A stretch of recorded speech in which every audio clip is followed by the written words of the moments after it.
Merci Jésus. Amen. L'agneau est souverain. En cette année 2023, c'est ta détermination et ta résolution qui fera toute la différence. Dans le nom de Jésus-Christ. Une chose est de décider d'avancer, une autre chose est de décider d'être résolu. Amen. Que les choses doivent bouger dans ma vie.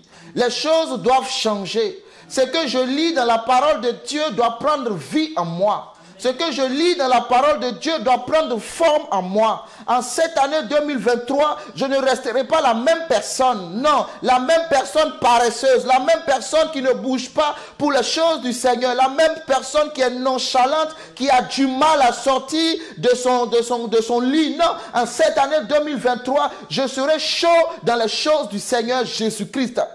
Il dit, si tu n'es ni chaud ni froid, je te vomirai. Mais moi, je décide d'être chaud en cette année 2023, afin de voir la gloire de Dieu. Parce que la foi en Christ nous pousse à passer à l'action. Ce n'est pas seulement des déclarations, mais de passer aussi à l'action. Que l'Éternel, par sa grâce, nous fasse passer à l'action. Médite la Bible, Josué chapitre 1, jour et nuit, afin d'agir fidèlement selon ce qui est écrit.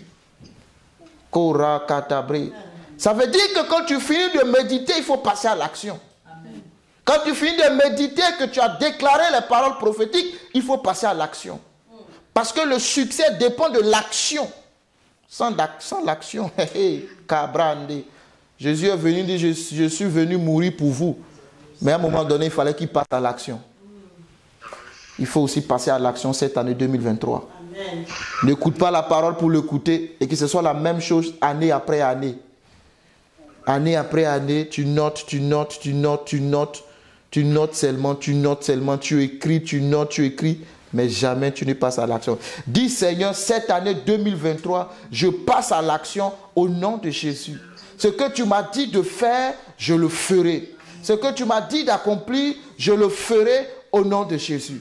Seigneur, tu es avec moi. Et avec toi, j'aurai du succès dans tous mes chemins. Avec toi, j'aurai du succès dans tous mes sentiers, dans le nom de Jésus. Que ta parole soit la lampe qui m'éclaire. Ta parole soit la lampe qui me conduise, dans le nom de Jésus. Que les ténèbres, Seigneur, disparaissent de ma vie en cette année 2023. Je me lève comme un vaillant héros. Je me lève comme un guerrier, comme un soldat du royaume, afin d'accomplir ce que tu as déposé dans ma vie, dans le nom puissant de Jésus-Christ.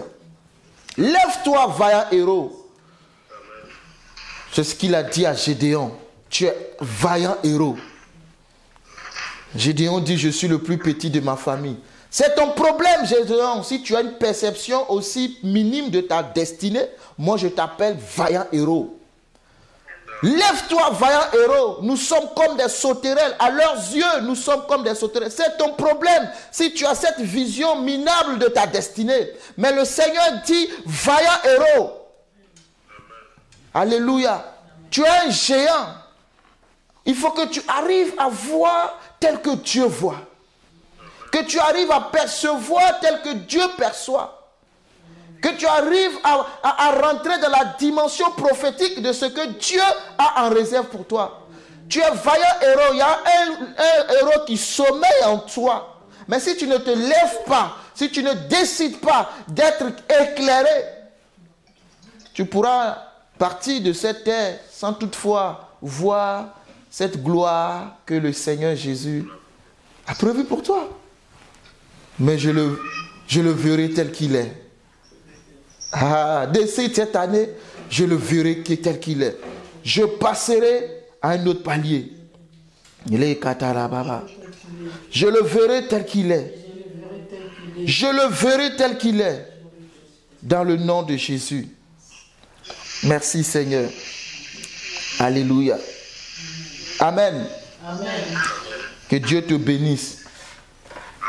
C'est le Saint-Esprit qui nous dirige. Alléluia. Amen.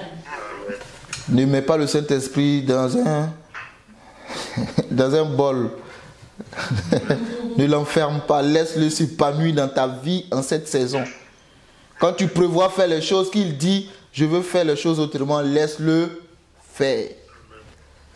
Ce n'est pas nous qui devons diriger le Saint-Esprit, c'est lui qui nous dirige. Amen. Amen. Maintenant, on va parler de la parole. Tu peux t'asseoir. Amen. Nous sommes dans Luc chapitre 8. Par la grâce de Dieu, nous allons terminer. Amen. Par la grâce de Dieu, notre prédication qui a commencé depuis 2022, dont le thème c'est la sémence, c'est la parole de Dieu. Et Dieu nous a fait grâce d'explorer en long, en large. S'il te plaît, si tu as du bruit chez toi, juste coupe le micro. Amen. Parce que je vais aller quelque part. Je veux me concentrer, s'il te plaît. Si tu as du bruit, coupe simplement le micro. Et puis voilà. Donc, nous sommes dans ce thème depuis un certain moment. Luc chapitre 8, à partir du verset 11, Jésus nous dit que la sémence, c'est la parole de Dieu. Et je pense qu'après avoir étudié en long et en large ce passage, tu ne l'oublieras plus jamais. Quand on te citera Luc chapitre 8, tu sauras au moins ça, qu'il y a une parabole là-bas qui s'appelle la parabole du sémeur. Amen. Amen. Donc je vais relire rapidement Luc chapitre 8 et essayer par la grâce de Dieu de donner la dernière portion, c'est-à-dire les personnes qui ont entendu la parole de Dieu, qui ont appliqué la parole de Dieu et qui ont porté des fruits. En cette année 2023, nous porterons des fruits au nom de Jésus. Et nos fruits seront visibles dans le nom puissant de Christ Jésus. Merci Seigneur. Luc chapitre 8, rapidement, et que je vais lire. Ensuite, Jésus allait de ville en ville et de village en village, prêchant et annonçant la bonne nouvelle du royaume de Dieu. Ça, c'est le ministère de Jésus. Les 12 étaient avec lui et quelques femmes qui avaient été guéries d'esprits malins et de maladies. On avait Marie, dite de Magdala, de laquelle étaient sortis 7 démons. On avait Jeanne, femme de Chouza, intendant d'Hérode. On avait Suzanne et plusieurs autres qui l'assistaient de leurs biens. Une grande foule s'étant assemblée et des gens étant venus de diverses villes auprès de lui, il dit cette parabole. Jésus a dit la parabole à toute une foule. Et quand Jésus bougeait, il faut savoir que c'est une grande foule qui le suivait. Verset 5. Un semeur sortit pour semer sa sémence, et comme il sémait, une partie de la sémence tomba le long du chemin. Elle fut foulée aux pieds et les oiseaux du ciel la mangèrent. Verset 6. Une autre partie tomba sur le roc. Quand elle fut levée, elle sécha parce qu'elle n'avait point d'humidité. Verset 7. Une autre partie tomba au milieu des épines. Les épines crurent avec elle et l'étouffèrent. Une autre partie, au verset 8, tomba dans la bonne terre. Quand elle fut levée, elle donna du fruit au centuple. Aïe, aïe, aïe, c'est celle-là qui me plaît. Une autre partie tomba dans la bonne terre. Quand elle fut levée, elle donna du fruit au centuple. Après avoir ainsi parlé, Jésus dit à haute voix que celui qui a des oreilles pour entendre, entende. Seigneur, donne-nous des oreilles pour entendre ce que tu dis. Des oreilles pour entendre, c'est la révélation de ta parole. Que le Saint-Esprit illumine les yeux de nos cœurs afin que nous puissions saisir tel que tu veux nous révéler ta pensée. Verset 9. Ses disciples lui demandèrent ce que signifie cette parabole. Il répondit, il vous a été donné de connaître les mystères du royaume de Dieu. Nous, enfants de Dieu, il nous a été donné de connaître les mystères du royaume de Dieu. Ça veut dire que Dieu nous a donné ce potentiel à chacun de nous de pouvoir, par le Saint-Esprit, parce que la Bible dit que c'est le Saint-Esprit qui conduit dans toute la vérité. Un enfant de Dieu est habité du Saint-Esprit. Et un enfant de Dieu, je crois que c'est le cas pour toi, hein? Sinon demande-le. Si tu n'as pas l'Esprit de Dieu, tu n'es pas enfant de Dieu. Sa Bible est claire là-dessus. À tous ceux qui l'ont reçu, à tous ceux qui croient en son nom, elle leur a donné le pouvoir de devenir enfants de Dieu. Jean chapitre 1. Lesquels sont nés non de la chair et du sang, mais de la volonté de Dieu. Nés de l'Esprit de Dieu. Jean chapitre 1, va méditer. Si tu n'as pas le Saint-Esprit, débrouille-toi pour l'avoir. La Bible dit, celui qui manque, il faut demander. Dieu donne, sans reproche, sans faire de reproche. C'est ce que Jacques nous a dit. C'est très important. Je ne dis pas celui qui écoute la parole, je ne dis pas celui qui va à l'église, je ne dis pas celui qui prie, Mais je dis, celui qui a le Saint-Esprit, c'est celui-là qui est reconnu comme enfant de Dieu. Nous sommes tous, créés par Dieu. Nous sommes tous créés par Dieu, mais nous ne sommes pas tous enfants de Dieu. Nous sommes tous créés par Dieu, nous ne sommes pas tous enfants de Dieu. Tu peux être enfant de Dieu, tu dois recevoir le Saint-Esprit. Et le Saint-Esprit, dans ce verset, la Bible dit qu'il nous a été donné de connaître les mystères du royaume. Aïe! Le royaume de Dieu est un royaume rempli de mystères, de clés. Ce que je t'ai dit la fois dernière. Il faut comprendre le mécanisme de fonctionnement du royaume de Dieu. Quand on te parle de mystères, ce sont des choses cachées qu'il faut découvrir. Mais avec le Saint-Esprit, il peut mettre à nu et à découvert ces choses pour nous. Le couvercle qui est posé sur la parole va être levé. Tu arrives, tu vois ton mari en train de cuisiner, il a fermé la marmite avec un couvercle. Quand tu veux savoir ce qu'il y a dedans, tu soulèves. Il ne te l'a pas dit et tu vois le plat qui est en train de mijoter. Ah chérie, nous fait du riz aujourd'hui. Il faut que le Saint-Esprit, je donne juste cette image que tu comprennes, soulève le couvercle pour que nous voyions. Si nous n'avons pas la dimension spirituelle pour comprendre les choses spirituelles, nous allons rater beaucoup de choses. Nous sommes des ignorants. Et quand nous sommes des ignorants, nous allons périr. Car la Bible dit que mon peuple périt faute de connaissance, Osée 4, verset 6. Alléluia. Et si nous n'avons pas la connaissance, nous n'avons pas les révélations, les mystères cachés du royaume, nous allons manquer notre héritage. Galates dit que, aussi longtemps que l'héritier demeure un enfant, il ne diffère en rien de l'esclave, bien qu'il soit le maître de tout. Donc l'héritier doit grandir pour devenir un fils, de passer du stade d'enfant à fils, pour pouvoir comprendre l'héritage qu'il attend.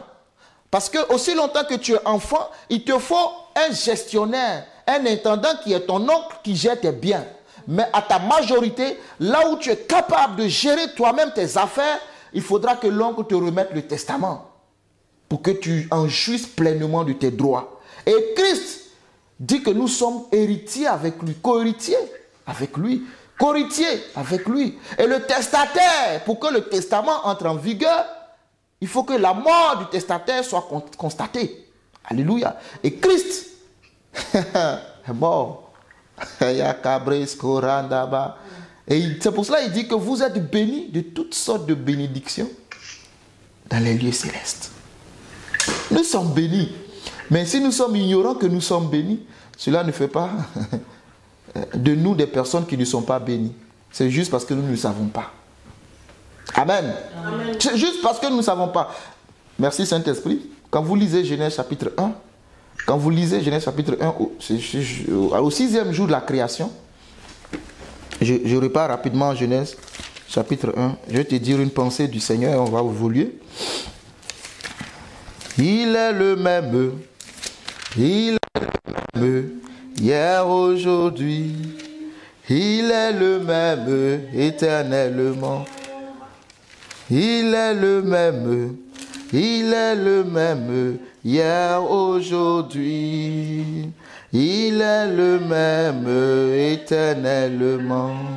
Jésus n'a pas changé, il est le même depuis Genèse jusqu'à Apocalypse.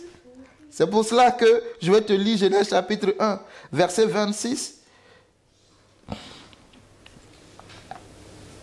Et je vais remonter un peu plus haut, verset 21. Dieu créa les grands poissons et tous les animaux vivants qui se meuvent et que les eaux produisent en abondance selon leur espèce. Il créa aussi tout oiseau ailé selon son espèce. Dieu vit que cela était bon. Verset 22. Dieu les bénit en disant. Donc Dieu bénit plus haut le 21, c'est-à-dire les grands poissons, les animaux vivants, tout ce qu'il a créé au plus haut. Il n'y avait pas encore l'homme. Amen. Dieu les bénit. Et faites très attention. Dieu les bénit. Écoutez ce que Dieu va dire en disant: soyez féconds, multipliez et remplissez les eaux des mers, et que les poissons multiplient sur la surface. Ainsi, verset 23, il y eut un soir, il y eut un matin. Ce fut le 5e jour. Au 5e jour, ce que Dieu avait créé, il a béni. Amen. Amen. Et nous voyons que, bon, les poissons, leur source, c'est l'eau. Si tu enlèves la ressource de sa source, elle meurt. C'est pour cela que l'homme, quand il est déconnecté de sa source, qui est Dieu, il meurt. Aucune création ne peut être déconnectée de sa source et vivre. Si tu enlèves l'arbre de la terre, tu déracines l'arbre, l'arbre meurt. C'est comme ça. Parce que la source de l'arbre, c'est la terre. Il dit que la terre produise, c'est ce que Jésus dit, Dieu dit, pardon, que la terre produise en abondance, tout apportant en lui sa sémence. Donc la source de l'arbre, c'est la terre. C'est la terre qui nourrit l'arbre. Amen. Ne t'inquiète pas, on va y arriver par la grâce de Dieu. Donc, ici, Dieu a dit, Dieu a béni ces choses-là qu'il a créées. Et ces choses, ce sont des êtres, ce sont des espèces vivantes. Ils vivent. Amen. Amen. Le poisson vit. L'arbre vit, l'arbre respire. Si tu as fait la science, l'arbre respire.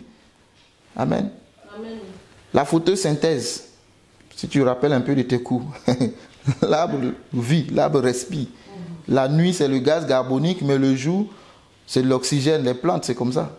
L'oxygène, les plantes nous donnent l'oxygène en jour, et la nuit, nous rejettent le gaz carbonique. Pour ça, il ne faut pas dormir. On nous conseille de ne pas dormir près des plantes, parce que la nuit, ils dégagent le CO2.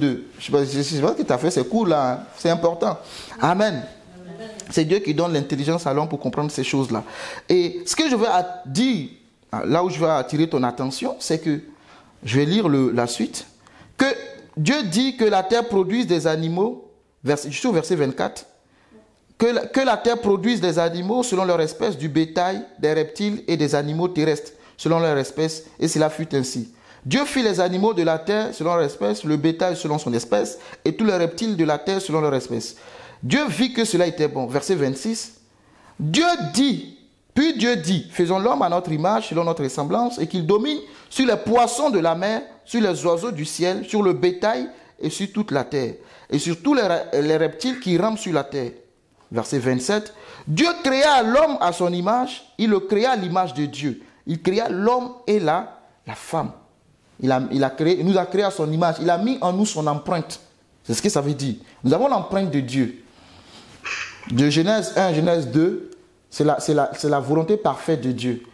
Si vous voulez connaître la volonté parfaite de Dieu, Genèse 1, 2, avant la chute, tout était bon et agréable, parfait. C'est après la chute qu'on rentre dans ces histoires bizarres. Amen.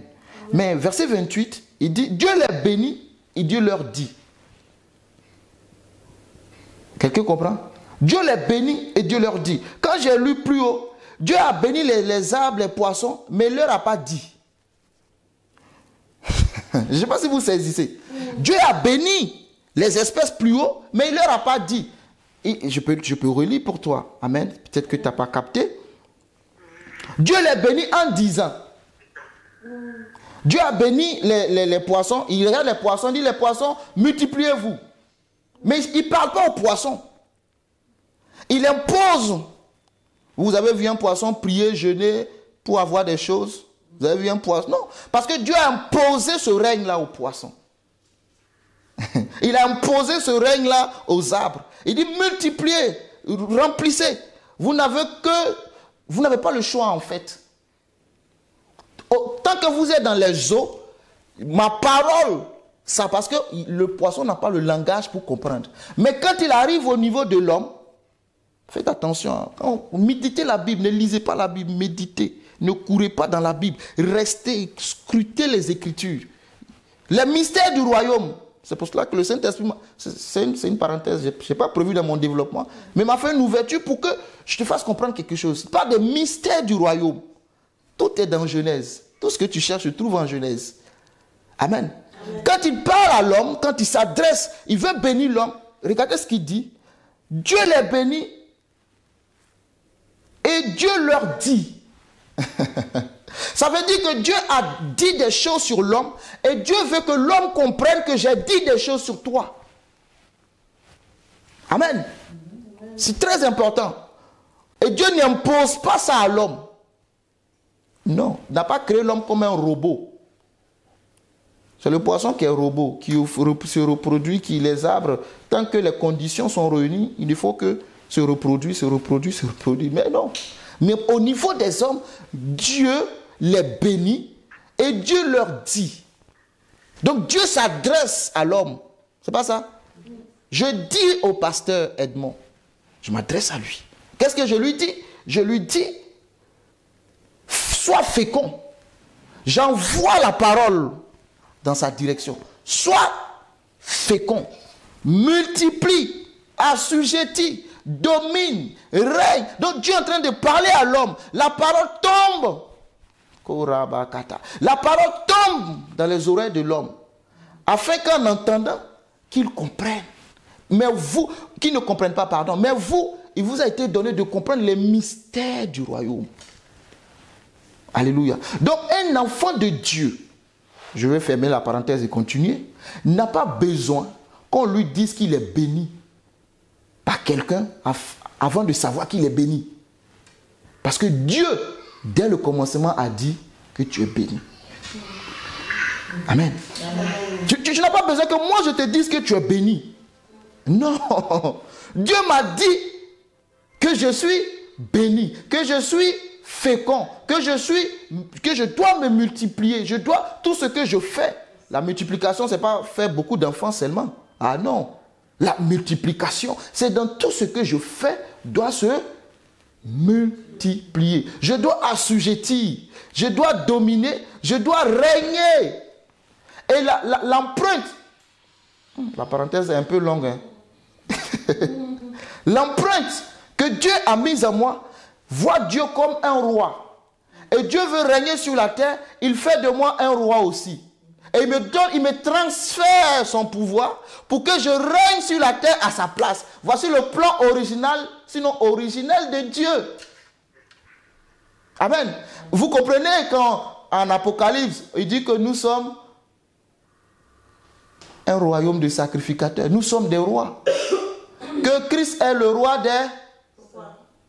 des rois. Il faut connaître ta parole en 2023.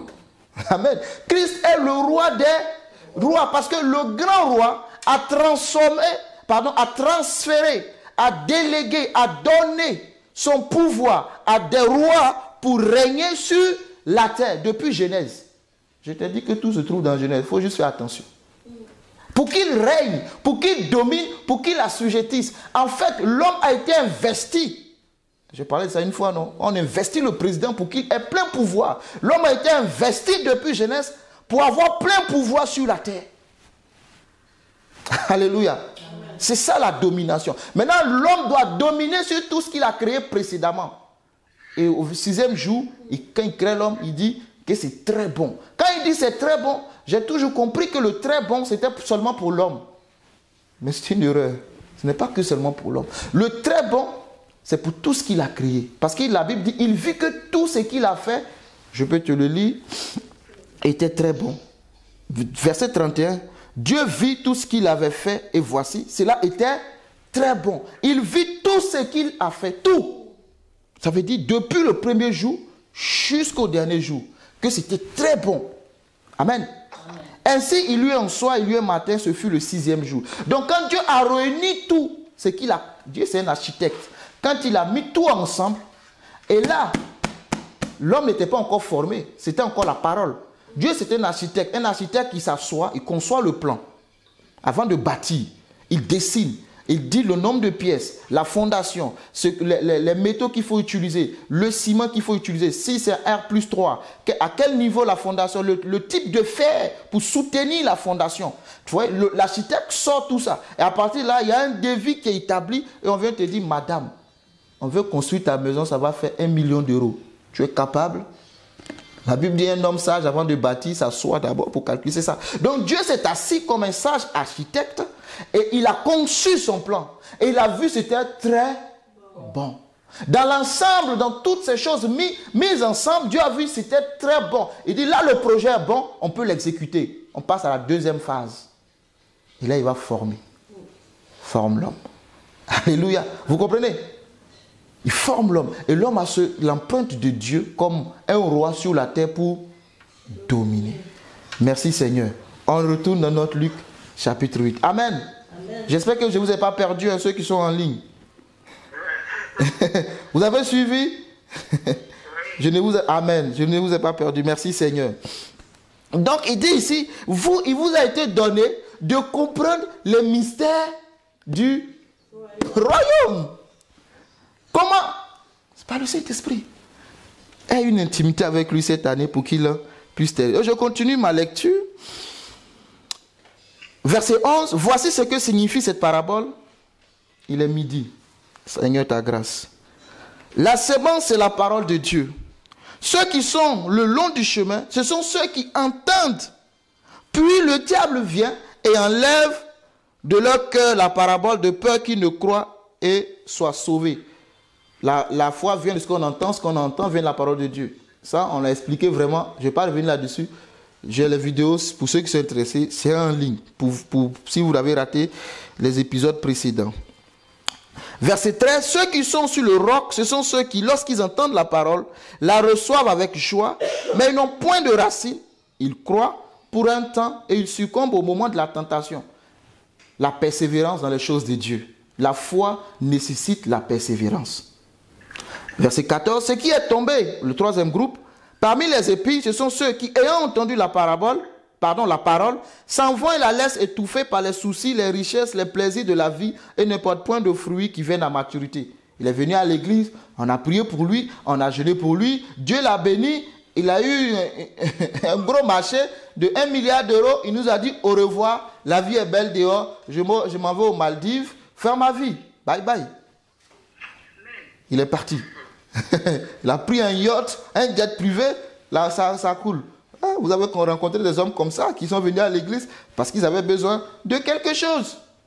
Moi, je croisais un comme ça à l'époque où je priais à la destinée au niveau de Fontenay. Il venait, quelques temps après, il dit, ça fait 2-3 jours avec vous, rien ne se passe dans ma vie. Moi, je suis là pour quelque chose. Il n'y a rien ici, bye bye. Il est parti. Il n'a pas le temps. Dieu, c'est chap-chap, comme dit chez nous. C'est le fast-food. Il faut que Dieu mette la nourriture rapidement au feu, qu'il chauffe même au micro-ondes. Dieu, c'est lui, voyez Dieu comme, comment ça s'appelle, le congelé, la nourriture congelée. Tu arrives, tu mets au congèle, 2-3 minutes, au micro-ondes, 2-3 minutes, tu ressors, et c'est prêt. Mon ami, Dieu, il faut avoir la patience pour le suivre. Hein. Tes voix ne sont pas ses voix. Et lui, il dit non, il ne peut pas attendre. Lui, il cherche là où il y a la puissance, là où les choses se décantent. Et on court tous derrière la puissance de Dieu. C'est bien, il faut aller où il y a la puissance. Mais il faut laisser Dieu accomplir sa volonté dans ta vie. Amen. Amen. Donc, quand vous n'avez pas la puissance, personne ne vous suit. Hein. Les gens suivent ceux qui ont la puissance. C'est normal. Les gens suivaient Jésus parce que Jésus avait la puissance. Donc, toi, il faut monter pour avoir la puissance. Dis, Seigneur, remplis-moi de la puissance. Luc, chapitre 4, dit, Jésus revêtu de la puissance du Saint-Esprit, sa renommée s'est accrue. Il ne faut pas combattre ceux qui ont la puissance. Si tu n'en as pas, va chercher. Jésus rempli, vous pouvez lire Luc 4. Sa renommée s'est accrue. À quel moment? Quand la puissance de Dieu est venue sur lui comme un manteau. Donc ça c'est l'homme. L'homme cherche. Quand l'homme n'a pas cette puissance, il va avoir le féticheur, le marabout. Parce qu'il cherche la puissance pour décanter les solutions. Il n'a pas le temps. Mais suivre Dieu aussi prend du temps, même s'il y a la puissance. Amen. Amen. Mais il faut savoir faire juste la part des choses. On continue. Je suis au verset combien pour ceux qui suivent? 16. 15, merci. Ce qui est tombé dans la bonne terre, ce sont ceux qui, ayant entendu la parole, avec un cœur honnête et bon. C'est ça que je vais développer un peu, par la grâce de Dieu. Ayant un cœur bon, honnête, la retiennent et portent du fruit avec persévérance. Personne, après avoir allumé une lampe, ne la couvre d'un vase ou ne la met sous un lit, mais il la met sur un chandelier afin que ceux qui entrent voient la lumière. Amen. Car il n'est rien de caché qui ne doive être découvert. Et puis c'est avec ça qu'on a prié en entrée. Rien de secret qui ne doive être connu et mis au jour. Comme Dieu sait conduire les choses. Merci Saint-Esprit. Prenez donc garde à la manière dont vous écoutez, car on donnera à celui qui a, mais à celui qui n'a pas, on notera même ce qu'il croit avoir. Je ne sais pas comment vous comprenez ce verset, mais c'est bizarre pour moi.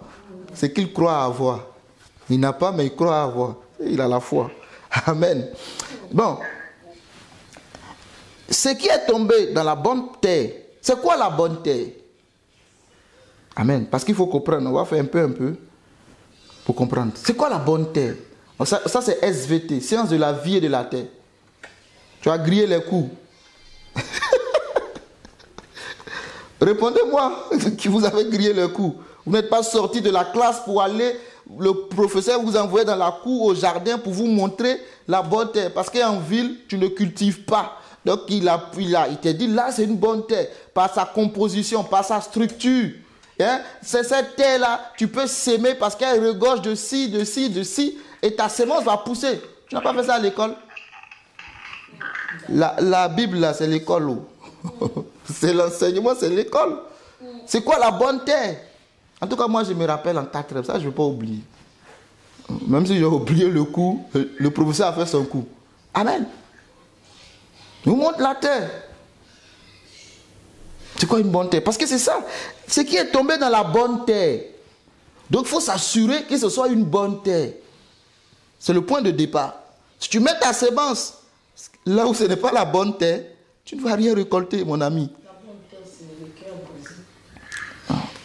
Il y a maman Lily qui dit que la bonne terre, c'est le cœur brisé. La bonne terre, c'est le cœur brisé.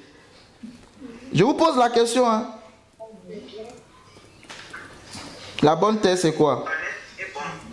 Quoi ça?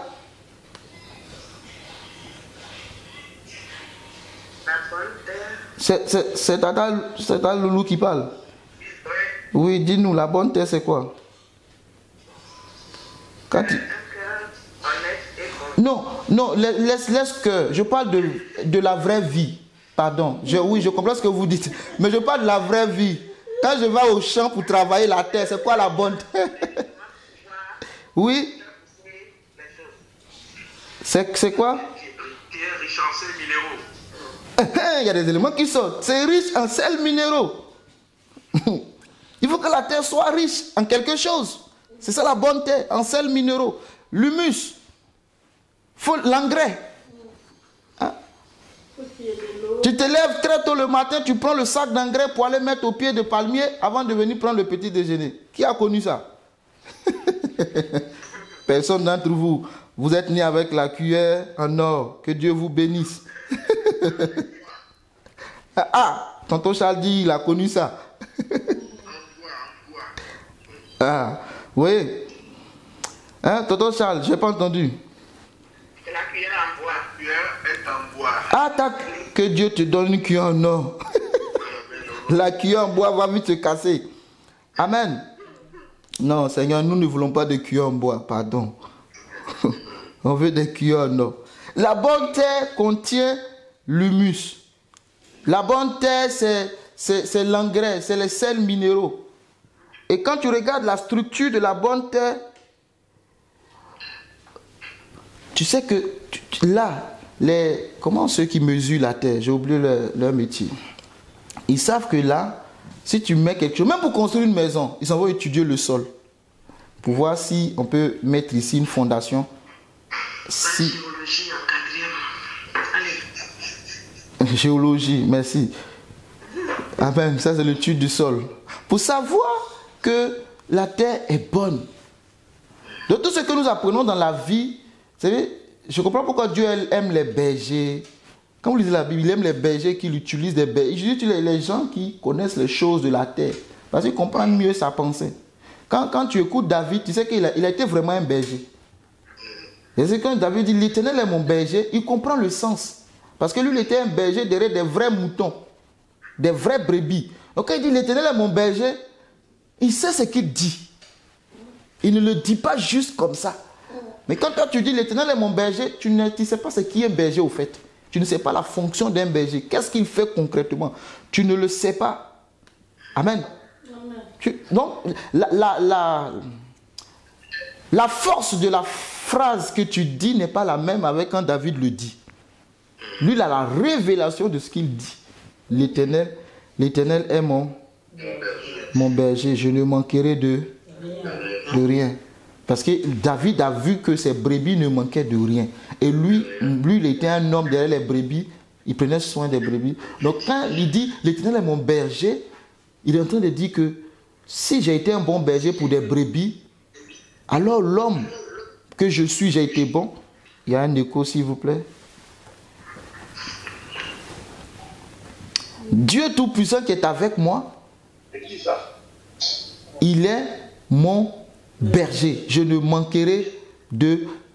Parce que moi, j'ai veillé à ce que les brebis ne manquent de rien. Il comprend mieux cette pensée-là. Ce qui est tombé dans la bonne terre, ce sont ceux qui, ayant entendu la parole avec un cœur honnête, un cœur bon. Regardez les compositions que lui, Dieu utilise. Pour Dieu, pour connaître une bonne terre, c'est un cœur honnête et un cœur qui est bon. C'est-à-dire pour lui, les sels minéraux, pour lui, l'engrais, pour définir une bonne terre, un bon cœur et un cœur qui est honnête. Donc toi-même, à partir de là, tu peux regarder à ta vie. Est-ce que mon cœur est bon? Est-ce que mon cœur est honnête? Toi, non, c'est comme ça qu'on fait le travail sur soi.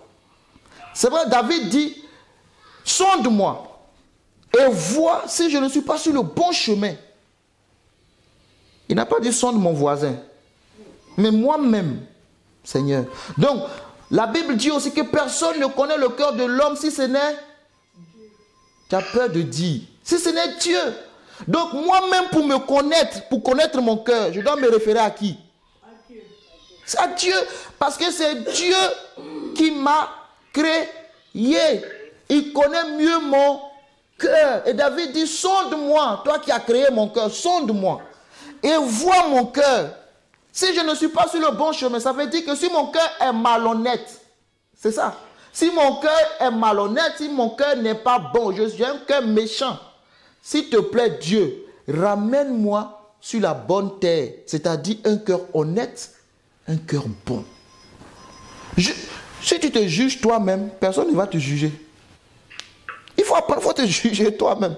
Regarde, quand tu as fini de mentir dehors pour te défendre et que tu rentres à la maison, regarde-toi dans le miroir et dis-toi la vérité.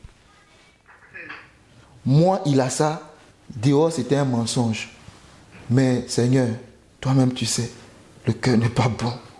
Le cœur est malhonnête. J'ai fabriqué, j'ai coupé, cloué, fait les choses. Les gens m'ont acclamé. Mais quand tu rentres chez toi, il faut être honnête avec toi-même. Tu peux mentir aux hommes, mais s'il te plaît, ne te mens pas à toi-même. Vois mon cœur. Seigneur, quand tu pries, dis Seigneur, vois mon cœur. Parce que ça ne sert à rien que la parole vienne tomber dessus si ce n'est pas une bonne terre.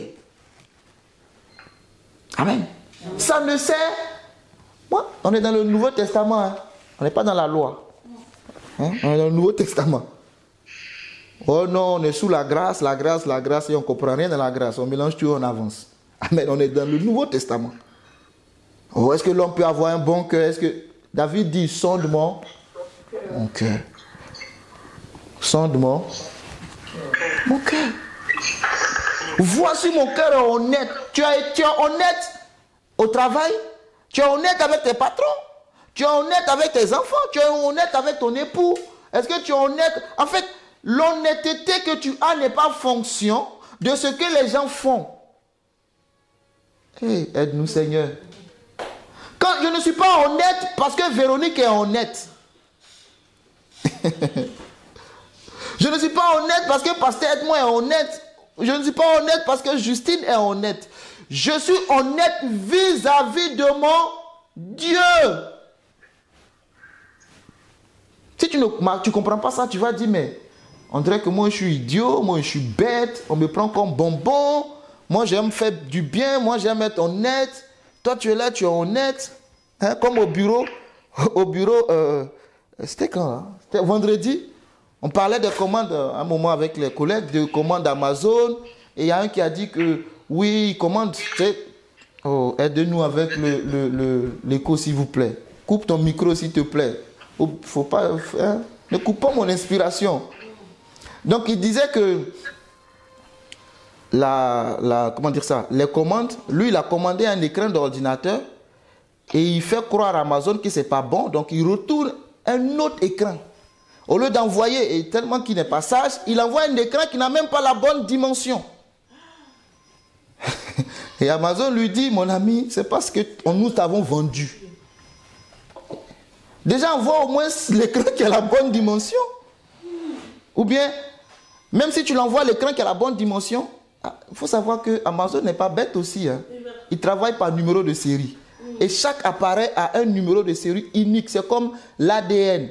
Pour les machines, c'est le numéro de série. C'est unique. Tu ne peux pas avoir deux numéros de série. Pour les voitures, c'est comme ça. Donc, si je scanne, je me rends compte que là, tu es en train de me tromper. Ce que je t'ai vendu, c'est pas ce que tu m'as envoyé. Donc, d'autres disent, bon, moi, quand j'achète des choses, parce qu'il y a des choses qui n'ont pas de numéro, un câble, un truc, il n'y a pas de numéro de série. Je garde le bon, je renvoie mon faux qui est gâté, Amazon me rembourse. Oui. Et quand toi, tu dis, tu ne peux pas faire ces choses, on dit, mais tu ne profites pas du système. Il faut profiter. Ou bien la boîte te dit, si tu prends un écran pour le télétravail, nous, on te rembourse. Donc, tu achètes un écran, tu envoies la facture à ton entreprise, ils te remboursent, et toi, tu retournes l'écran à Amazon et tu as l'argent dans ta poche. Vous pensez qu'on connaît le système? Moi, je suis Jésus. On ne va pas s'enrichir comme ça. Ça, si je coûte, moi, tu te dis, mais c'est bien. Hein? C'est trop intéressant. Tu peux, chaque fin du mois, gratter des choses à gauche, à droite.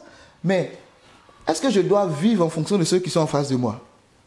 Non, je vis en fonction de mon Dieu. Donc quand David rentre dans sa chambre secrète, il dit, Éternel, dehors, j'ai dit des choses, mais sonde-moi, vois la profondeur de mon cœur. Vois si mon cœur est malhonnête. Vois si mon cœur est mauvais. Et ramène-moi sur le bon chemin. Donc ils sont unanimes que, il y a un qui a dit, il avait fait des commandes jusqu'à 4 000 €. À un moment, il a tout retourné. Parce qu'avant un mois, tu peux retourner et reprendre ton argent, donc tu profites bien de l'article. Bon, bref. Si l'article n'a aucun problème, pourquoi tu fais ça? Ton cœur est malhonnête. Mais on te dira, c'est le système. Et nous, enfants de Dieu, on est dans ça aussi. Tu commandes des choses à 2500 €, paiement en 4 fois, on te prélève la première fois et tu coupes la carte. Tu déclares la carte perdue, on ne peut plus te prélever. Et puis bon, tout le monde fait ça. Hein? Moi aussi, je fais ça. Est-ce que toi, tu es tout le monde? Toi, tu n'es pas tout le monde. Tu es un roi. Il t'a dit que tu dois régner. Un roi ne règne pas avec de la manipulation. Gouvernement. Ceux qui nous gouvernent mentent. Non, il ne faut pas rentrer dans ça.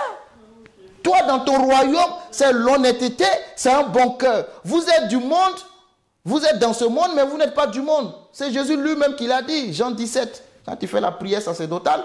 Il dit, mais voici ce que tu m'as donné. Je les ai gardés, protégés, nourris. Personne n'est perdu, sauf le fils de la perdition qui est Judas. Maintenant, il a dit, les gars, écoutez, vous êtes dans ce monde, c'est vrai. Mais vous n'êtes pas du monde. Votre royaume, ce n'est pas ici. Donc, ce qui dirige votre vie, ce n'est pas le système. Il faut obéir aux lois, bien sûr, du système. Mais il ne faut pas être malhonnête parce qu'il y a des failles dans le système. Toi, ta règle de base, c'est le royaume. Amen. Alléluia. Donc, comment j'évalue un bon cœur si on reste dans la Bible? C'est un cœur qui est honnête d'abord. Pardon, une bonne terre. C'est un cœur qui est honnête. C'est un cœur qui est bon. Donc, toi-même, fais l'analyse de ton cœur. Si tu n'arrives pas, demande le Saint-Esprit. Il va te révéler l'état de ton cœur. Il a dit quoi? Verset 16. Personne, après avoir allumé une lampe, ne la couvre d'un vase. On la met sous un lit, mais il la met sous un chandelier afin que ceux qui entrent voient la lumière. Ceux qui entrent voient la lumière. C'est de ton cœur qu'il s'agit. Hein. Ceux qui entrent dans ta maison voient la lumière. Parce que tu as un cœur honnête, tu as un cœur bon. Verset 17. Car il n'est rien de caché qui ne doive être découvert.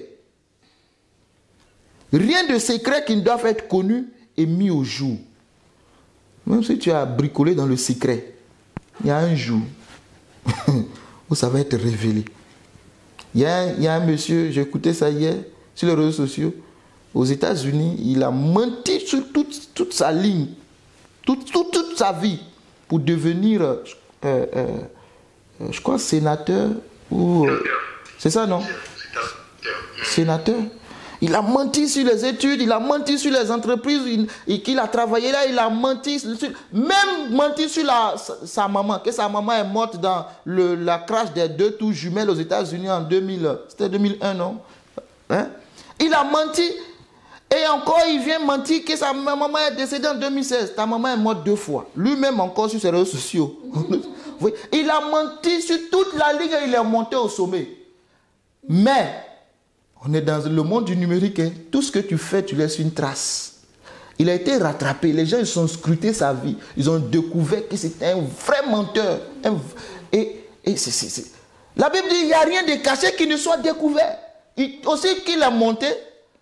Mais bon, c'est chaud aussi. Avec, je ne sais pas comment ils vont faire. Mais il est monté. Mais avec un gros mensonge. Des universités qu'il n'a pas faites. Des entreprises où il n'a même pas travaillé. Il s'est inventé une vie. Hey, l'homme est fort, hein? Fais attention. Fais confiance au Saint-Esprit seul. C'est comme ça, ils inventent des vies pour te marier. Je suis toujours dans des avions, je fais des affaires à Dubaï. New York, Paris, Washington, tous les jours. Hein? Togo, Lomé, New York. Je suis diamantaire. J'ai des ressources ici, j'ai des maisons en Californie. Aïe! Avec les réseaux sociaux, on se fabrique des vies. Oui, et tu tombes dans le piège. Oh, c'est l'homme de ma vie. Quand tu rentres dans sa maison, tu vois que les huissiers qui défilent seulement. Il est qui? Seigneur, aide-nous. Amen. Dis, Seigneur, aide-moi à sonder mon cœur. Faut être bon envers Dieu. Ne sois pas... Encore une fois, ta bonté et l'honnêteté de ta vie ne dépendent pas des hommes qui sont en face de toi. C'est pareil, c'est le même principe pour l'amour. Mais ça dépend de ta relation avec Dieu. Amen. Ça dépend de ta relation avec Dieu. Amen. David n'a pas dit, Seigneur, tu vois le cœur du voisin. Je pense que mon cœur est bon par rapport à son cœur. Non, non, non, non. Faut pas comparer ta relation avec celle du voisin. Même pas avec celle de ton épouse. Seigneur, moi, dans la maison, c'est moi, je suis bon. Ma femme, là, tu vois. Mon mari, tu vois. Non. Tu es bon vis-à-vis de ce que le Seigneur te dit. De ce que le Seigneur fait. Ta bonté est évaluée en fonction de ça. Ton cœur honnête est évalué en fonction de ça. Sinon, on va tous être amers. On est dans un monde cruel. Il n'y a pas de sentiment dans ce monde. C'est la bataille, c'est la guerre. On s'entre-déchire. Parce que chacun veut le gros morceau. Il n'y a pas de pitié. Hein? Il n'y a pas de pitié dans ce monde. Donc, si tu vas fonctionner comme le système, Dieu va dire, mon fils, c'est quoi ce que tu fais, mon fils? Ah, mon fils, pour avoir le marché, tu manipules les chiffres. Pourquoi tu manipules les chiffres, mon fils? Hein? On dit tu ne réponds pas à l'appel d'offres. Et puis toi, tu manipules les chiffres pour pouvoir correspondre à l'appel d'offres. Pour pouvoir aussi soumettre ton dossier et avoir le mal. Non, mon fils, je suis trop puissant pour que tu manipules les chiffres. Laisse-moi faire. Demandez à Abraham. Abraham et puis sa femme ont manipulé pour avoir Ismaël. Genèse 17, Dieu veut lui dire, Abraham, je suis le Dieu tout-puissant. Tu n'as pas besoin de manipuler avec ta femme. Non, vous n'avez pas besoin de faire des complots. Non, reste. Je suis trop puissant, Abraham. En fait, dans la parole de Dieu, quand il te la libère, elle contient toute la puissance pour exécuter ce qu'il dit. Dieu t'a dit, je vais te donner le marché. N'aide pas Dieu. Laisse-le lui-même. Il sait ce qu'il fait. Si tu mets ta main dedans, ce n'est plus un témoignage. C'est pour cela, souvent, quand tu rends ton témoignage, tu ne vas pas jusqu'au bout. Parce que tu sais qu'il y a une partie, tu as bricolé. Le Seigneur m'a fait ça, et puis, bon, pour faire court, j'ai eu les papiers. Tu sais ce que tu as fait pour avoir les papiers? Toi-même, tu le sais. Mais tu ne peux pas donner les détails. Donc, tu dis, pour faire court, j'ai eu les papiers. Mais tu sais les documents que tu as manipulés pour avoir ton titre de séjour. Tu le sais. Pour faire court, j'ai eu la maison. Comme quelqu'un me disait, il a manipulé ses fiches de paie. Non, écoute, tout ça là, on sait. J'ai manipulé les chiffres, j'ai eu la maison. Parce que là, le salaire ne peut pas prendre ce loyer. Donc, j'ai manipulé. On manipule tous. Mais quand tu finis de manipuler, que tu rentres dans ta chambre secrète là, sois honnête envers toi-même. Dis Seigneur, là j'ai manipulé, hein. Pardonne-moi. Et ils n'ont rien vu, ils ont vu feu. Mais toi et moi, nous savons que j'ai manipulé. Nous savons que j'ai manipulé. Nous tous on a manipulé. Tu manipules. Parce que tu dis c'est le système. Si toi tu dis je ne le fais pas, on dit tu es bête. C'est pas parce que tu es bête, non. Tu marches avec Dieu. Et ça, le monde ne comprend pas. Et Jésus l'a dit. Ils ne me comprennent pas, ils ne me reçoivent pas parce qu'ils ne me connaissent pas. C'est ce que Jésus a dit. Le monde là, il ne me connaît pas, ils ne me reçoivent pas parce qu'ils ne me connaissent pas. Mais moi, je le connais, je le reçois. Donc je ne suis pas dans le monde, je ne suis pas du monde. Je vis dans le monde, mais je ne suis pas du monde. Et je m'en vais pour m'arrêter. Ouais, je vous ai dit, je voulais le terminer, mais bon. C'est que si on n'est pas encore, c'est pas fini. L'année vient de commencer, on a tout notre temps. Amen.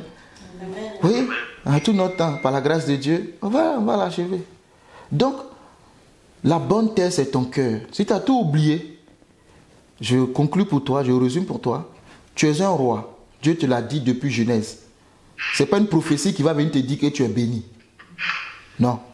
Une prophétie te donne des directives, paroles de sagesse, des orientations. Le Seigneur veut que tu sois comme ça. Comme à Jacob, Dieu a donné des directives. Pour devenir riche, Jacob, voilà ce que tu dois faire. Il faut que tu mettes les feuilles d'amandier dans l'eau. Quand les bêtes vont boire, ça, c'est une parole de sagesse qu'il a reçue en songe. Oui.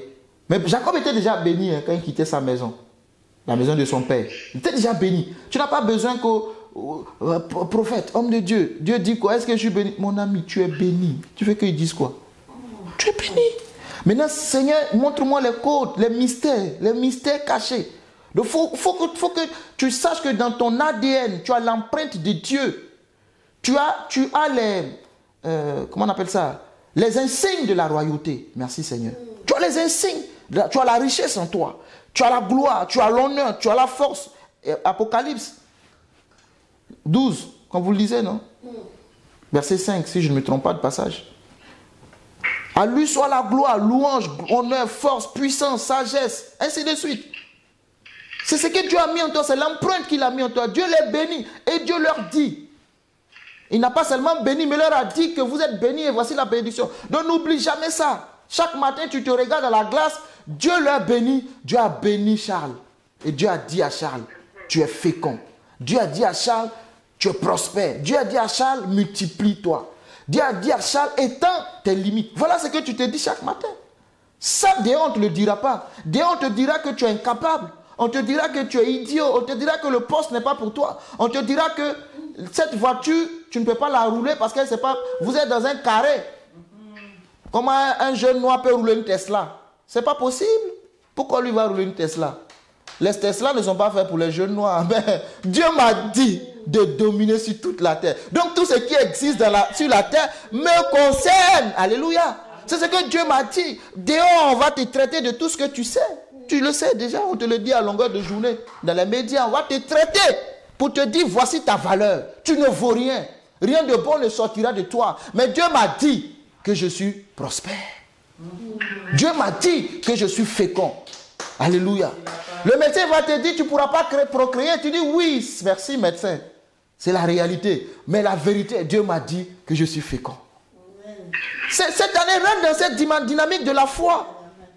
Alléluia. N'accepte pas seulement ce que disent les autres. Quand ils vont dire, c'est la réalité. Mais ce n'est pas la vérité. Vous connaîtrez la vérité vous affranchira. Jean chapitre 8, verset 32. La vérité vous rendra libre. Amen. Il ne faut pas oublier ça. Marche avec cette pensée-là. Dieu, tu ne peux pas avoir ce marché parce que tu ne réponds pas aux critères. Oui, mais c'est pas ce que Dieu m'a dit. Dieu m'a dit multiplie. Donc mes marchés vont se multiplier. Alléluia. Il faut pouvoir s'approprier la parole de Dieu à chaque niveau. Dans le nom de Jésus. Maintenant, quand tu rentres, c'est la conclusion que je fais pour toi pour aujourd'hui. Quand tu rentres chez toi, à la maison, regarde ton cœur. Toute la journée, dis Seigneur, j'ai manipulé là-bas, j'ai fait ci, j'ai insulté ici. Pardonne-moi. Ramène mon cœur sur le droit chemin. Que demain je sois encore meilleur. Ce que j'ai dit hier de mauvais, que demain je ne le dise pas. Amen. Ce que j'ai fait hier de mauvais, que demain je ne le fasse plus. Ramène-moi sur le bon chemin. Que mon cœur demeure honnête. Seigneur, il veut que m'impliquer. Alléluia. Il veut m'impliquer dans la drogue, mais Seigneur, je ne rentre pas dedans. Il veut m'impliquer dans le vol, mais Seigneur, je ne rentre pas dedans. Donne-moi un bon cœur. Que mon cœur ne se corrompt pas, Seigneur. Que la somme qu'on me propose ne m'emmène pas loin de toi. On t'a dit oui, accepte de manipuler parce que on va te donner 40%. Alléluia. Tu veux le marché? Accepte de manipuler. On te donne le marché, tu nous reverses 30%. Non, Seigneur, je ne marche pas dans ça. Si tu veux que je demeure dans la famine, je demeure dans la famine. Si tu veux que je demeure dans la faim, je demeure dans la faim. Mais je sais que tu es un Dieu qui n'abandonne pas ses enfants. Je crois en toi et j'espère en toi. Que Dieu te bénisse richement. Que sa grâce et sa faveur soient avec toi. Dans le nom puissant de Jésus. Amen. Amen. Merci Seigneur pour ce temps que nous avons eu. Merci Saint-Esprit de nous avoir dirigés, conduits et orientés. C'est une nouvelle semaine qui a débuté. C'est une nouvelle année, Seigneur. Qu'elle soit comme une année d'abondance, une semaine d'abondance. Tu nous as dit en Jérémie 5 que tu nous annonces des semaines de moisson. Que chacun de nous vive des semaines de moisson en cette nouvelle saison dans le nom puissant de Jésus-Christ. Que Seigneur, nous puissions, en fin d'année 2023, lorsque nous allons faire le bilan, que tout soit ouvert dans le nom de Jésus. Merci Seigneur pour ta grâce dans cette vie difficile où les mauvaises nouvelles s'enchaînent, où la vie devient difficile et chère. Nous prions que tu nous distingues, que tu nous mettes à part comme tu l'as fait pour tes enfants en Israël, en Égypte, quand ils étaient à Goshen. Que chacun de nous vive l'abondance, la lumière, là où il y a les ténèbres, dans le nom de Jésus. Que le Saint-Esprit t'accompagne cette semaine, qu'il te garde et garde ton cœur, qu'il te protège et t'éloigne des dangers, des pièges, qu'il te révèle les plans merveilleux qu'il a pour toi et aussi les plans macabres et machiavéliques de l'ennemi contre ta vie au nom de Jésus-Christ. Que tout ennemi et tout piège, que tout ce que le diable fait dans le secret, toute mauvaise sémence qu'il sème dans ta vie, que l'Éternel t'en délivre dans le nom puissant. Que tu prospères à tous égards comme prospère l'état de ton âme et que tu sois en bonne santé dans le nom puissant de Jésus. Gloire et honneur reviennent à notre Père et à notre Seigneur Jésus-Christ. Amen. Amen. Amen. Je te souhaite un bon dimanche. Amen.